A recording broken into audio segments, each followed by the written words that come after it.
I'm Megan Dahlman with Dahlman Elite Training Systems. Today I'd like to talk to you about training movements, not muscles. Oftentimes when people go to the gym, they focus on training isolated muscle groups rather than training movements, which is actually how your brain functions.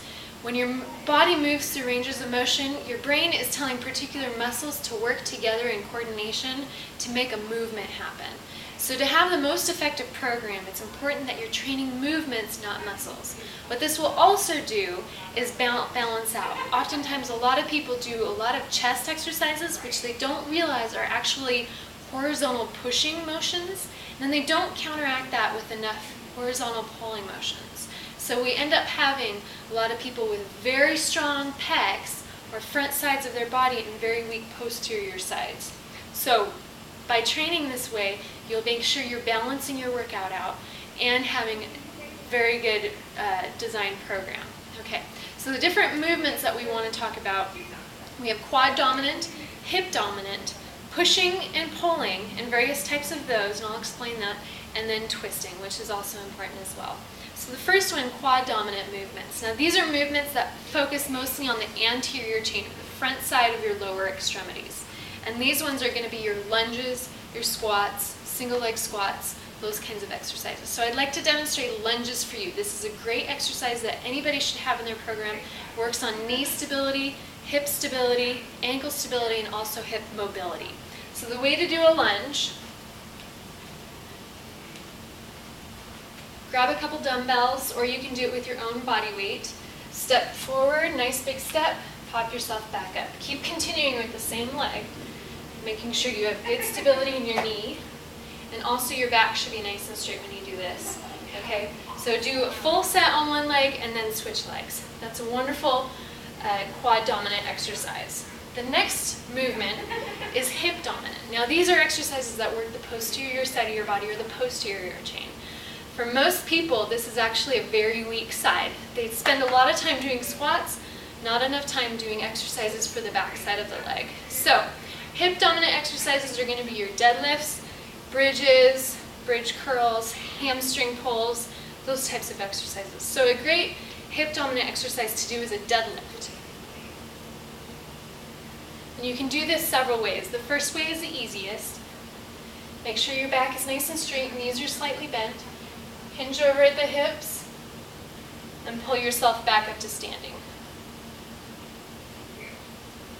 To make this slightly more challenging, balance on one leg.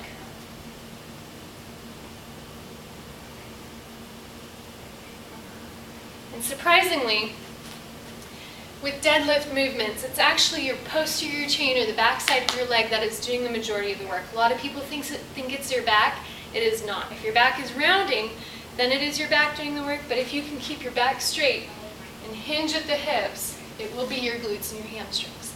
Now the next movements we're doing is pushing and pulling. So there's horizontal pushing and pulling, and then vertical pushing and pulling. So great exercise for horizontal pushing are push-ups.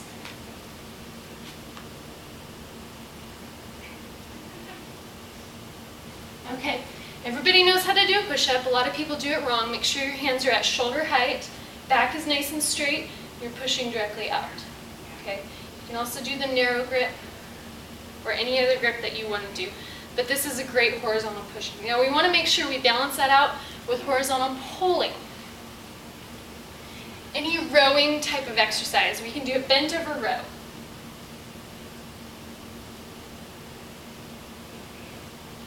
Okay, so that's a great horizontal pulling. So you'd want to make sure you did as many horizontal pulling as you did horizontal pushing. Now the next two pushing and pulling movements are vertical pushing and vertical pulling. Now as you can see, instead of just focusing on the deltoid, when we do a vertical push, we think more of the movement rather than just the deltoid muscle, because your trapezius is kicking in, many of your arm muscles are as well, plus we're going to make sure we get the whole body stabilized. So let's get into a staggered stance and then press straight up. Core should be engaged, back nice and straight. Okay, so to counteract that, the opposite of that would be a vertical pulling. Now, a great vertical pulling movement is a pull up, pull downs, lat pull downs, those types of exercises. So I'm going to demonstrate a pull down.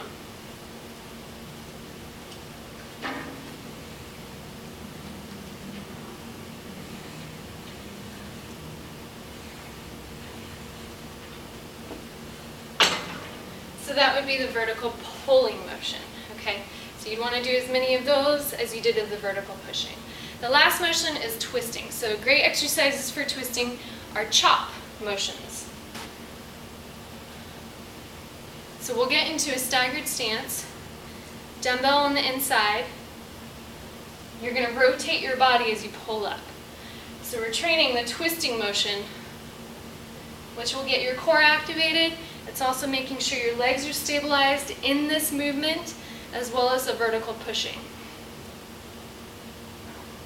Okay, so that was quad dominant, hip dominant movements, horizontal pushing, horizontal pulling, vertical pushing, vertical pulling, and twisting. So I'm going to run through all of those exercises all together. You can see how difficult this workout can be, in a very short amount of time, rather than focusing on muscles. So quad dominant.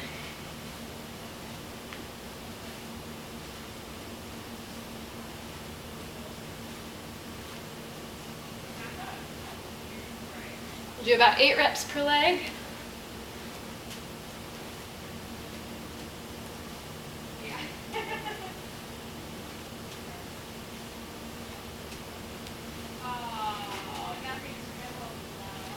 Hip dominant.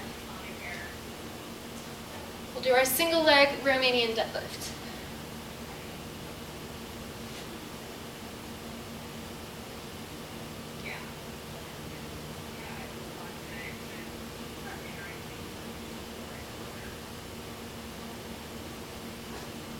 Switch legs.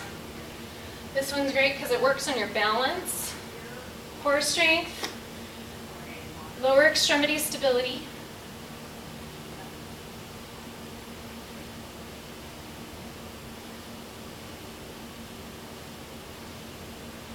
Okay, then we're going to do horizontal pushing. So our push-ups.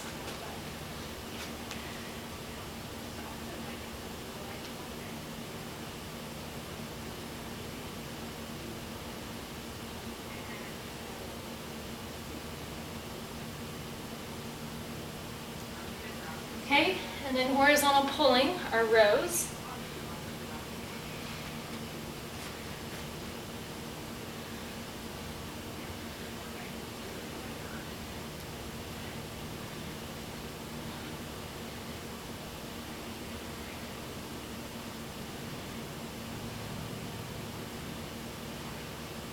Okay, vertical pushing, overhead press in a staggered stance.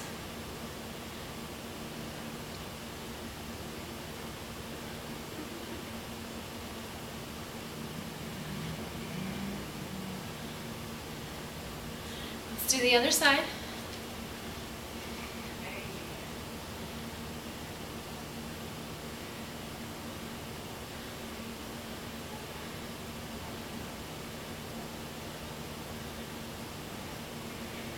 Vertical pulling.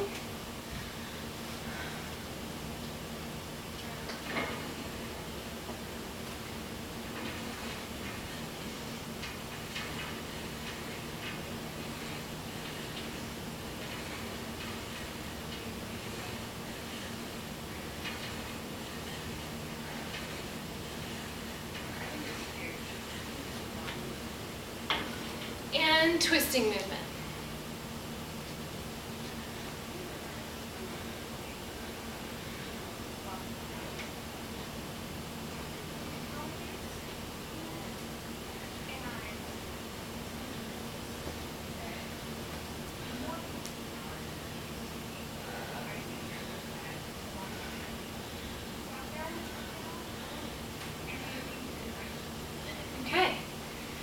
So if you go through that whole sequence about 3 times through, it's a great workout and you're training movements, not muscles.